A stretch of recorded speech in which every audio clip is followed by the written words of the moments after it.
Bonjour Alain. Bonjour Roselyne. Nous accueillons aujourd'hui, 10 mars 2021, le poète Alain Goudet dans le cadre du Printemps des poètes, et c'est à Tours. Alain, nous pourrions commencer peut-être en lecture. On peut.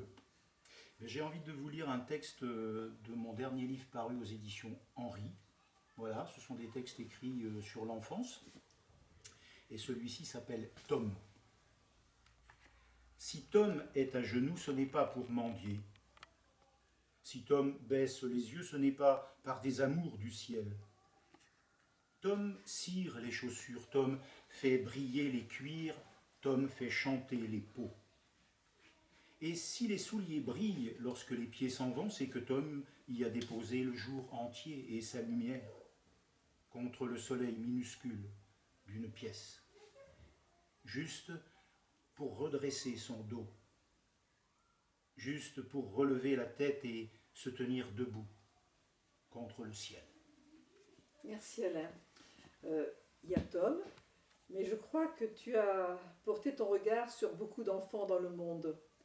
Pourquoi cette démarche? Oui, d'abord parce que je pense que la poésie, elle est quand même très très liée à l'enfance. Je me dis qu'un poète, aujourd'hui comme hier, ça doit être quelqu'un qui sans doute n'a jamais renié l'enfant qui est en lui. Et il y a une sorte de grande fraternité, je trouve, avec l'enfance et avec les enfants, ceux que par exemple on a rencontrés ce matin. Et puis c'est vrai que, comment dire, on a une sensibilité sans doute à tout ce qui peut se passer dans le monde, en bien comme en mal, mais il se trouve qu'en mal, ça touche beaucoup les plus faibles, et en particulier les enfants, bien sûr. Et je trouve qu'il y a une parole, voilà, prendre la parole, c'est peut-être l'une des choses que le poète peut faire, et donner du coup la parole à ceux qui ne savent pas comment la prendre, par exemple. Et je pense que les enfants sont souvent dans ce cas-là. Voilà. Et dans le texte que je vous ai lu, c'est un texte qui est extrait d'un livre qui s'appelle Quelques-uns, quelques-unes, dans lequel il y a des textes sur 20 enfants du monde qui aimeraient sans doute vivre une enfance, mais qui n'en vivent pas parce qu'ils sont au travail, parce qu'ils sont maltraités, etc. etc. Voilà. Je trouve que finalement, ce qui peut peut-être sauver notre monde, c'est cette attention à l'enfance et à la fragilité.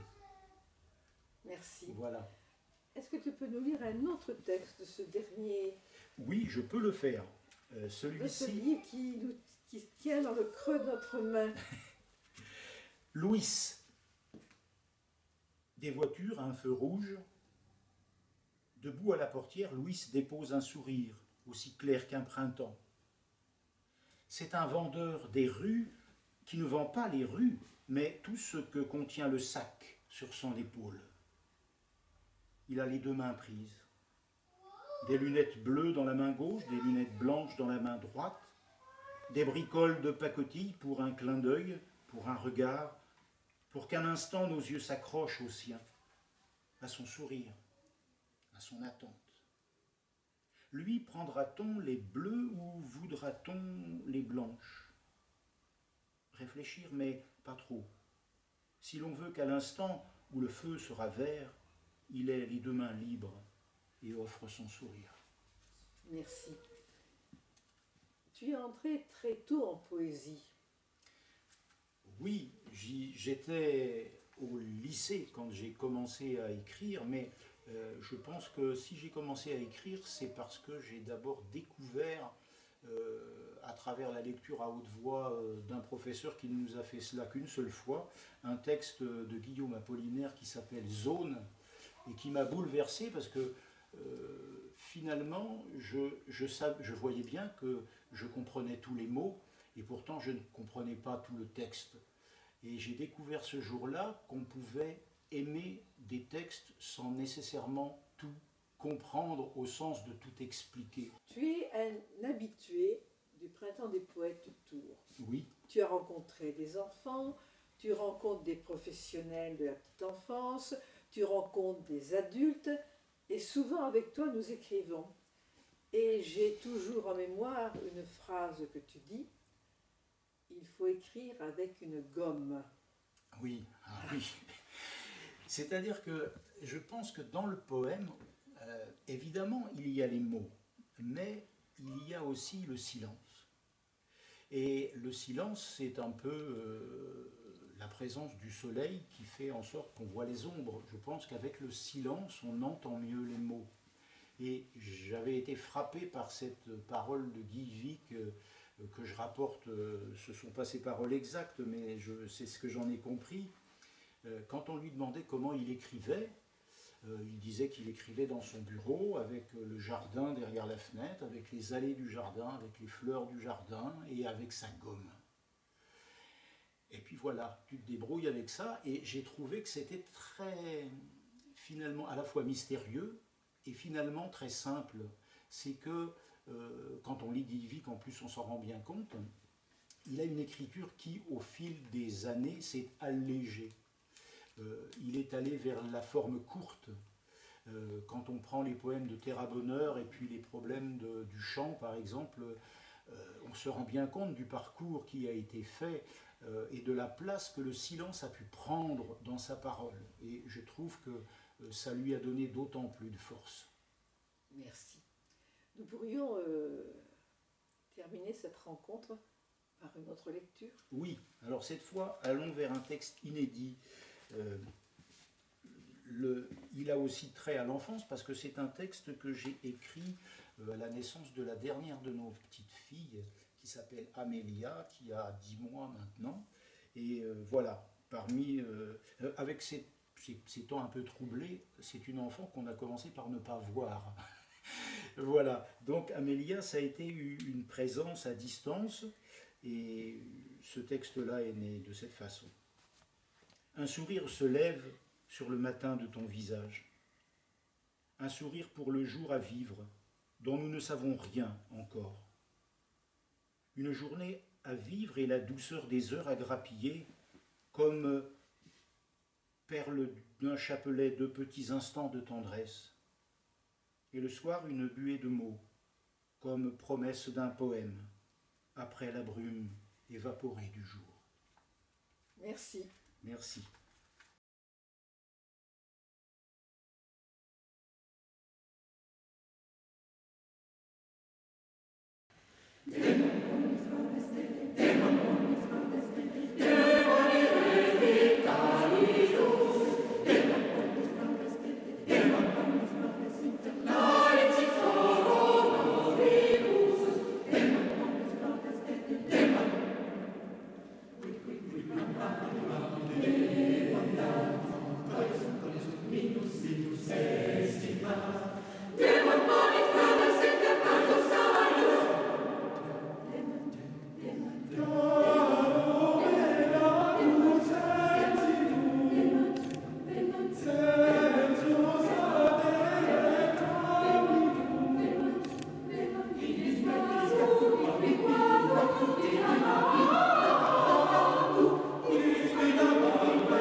J'entends le verbe qui ronronne dans le volcan frais de ta gorge. Des sons remontent, volutes d'ombre, petite musique de ta nuit. Un mois et tu inventes le sourire comme on dirait un premier mot avec tout le sérieux d'une parole enfin découverte. Tu tiens avec l'abeille en tissu de ton livre des conversations silencieuses. Tes mains butinent, tes yeux bourdonnent, tu t'envoles. Tu aimes la petite histoire du soir gonflée d'images et de paroles qui t'accompagne du livre au rêve. Et tu t'endors jusqu'au matin, jusqu'au soupir qui te conduit des rives de ta nuit aux lèvres de qui t'aime. Pour te dire des poèmes et te raconter des histoires. Un oiseau, ton premier porte-plume qui chante.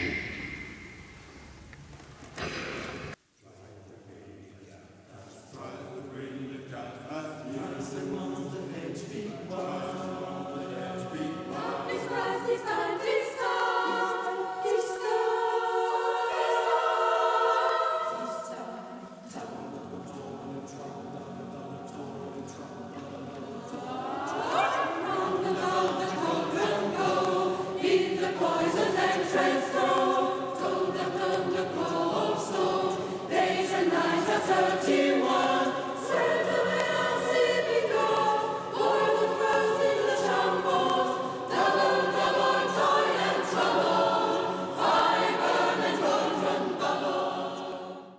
Une lampe n'écarte pas la nuit, elle la regarde. Un soupir ne saurait repousser aux limites du vent la voile qui espère, et la goutte qui perle au front du ciel ne peut désaltérer un peuple entier de voyageurs. Pourtant, le monde est né pour toi d'une lueur. Du regard, tu poses un rayon sur la pierre d'un mur où doucement les mousses endorment un grillon. D'un regard, tu délivres un reflet des arbres, tu libères un îlot de ciel bleu. D'un clin d'œil, tu façonnes des petits riens du miracle.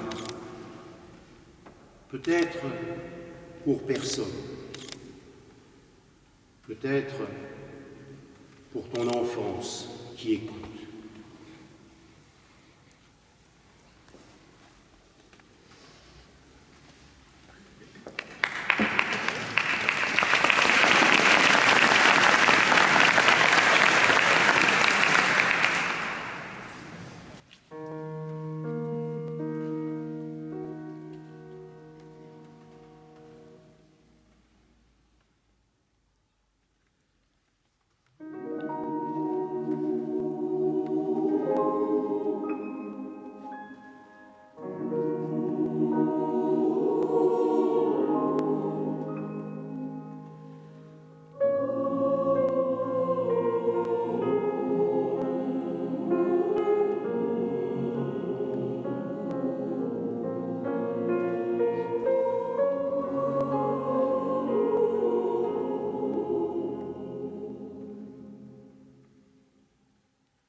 Souviens-toi de l'enfance des feuilles, où le soleil de mai bâtissait son empire.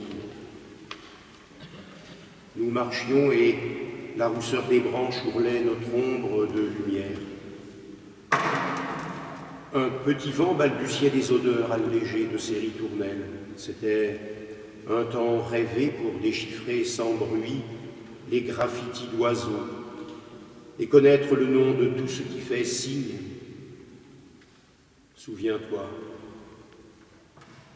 nous habitions leur vol autant qu'ils nous peuplaient de cabrioles juvéniles et d'arabesques.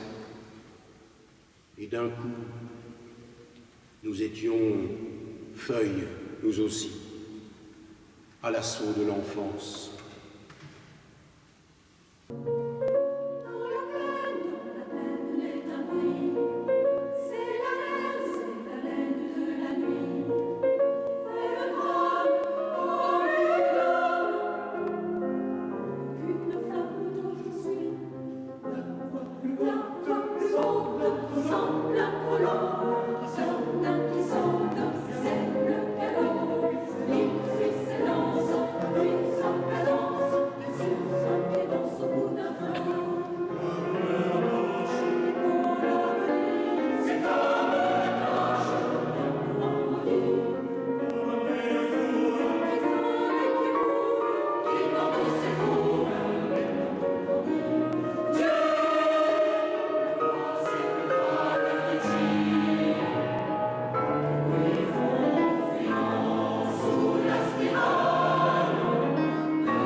Il est gonflé, le ver de terre.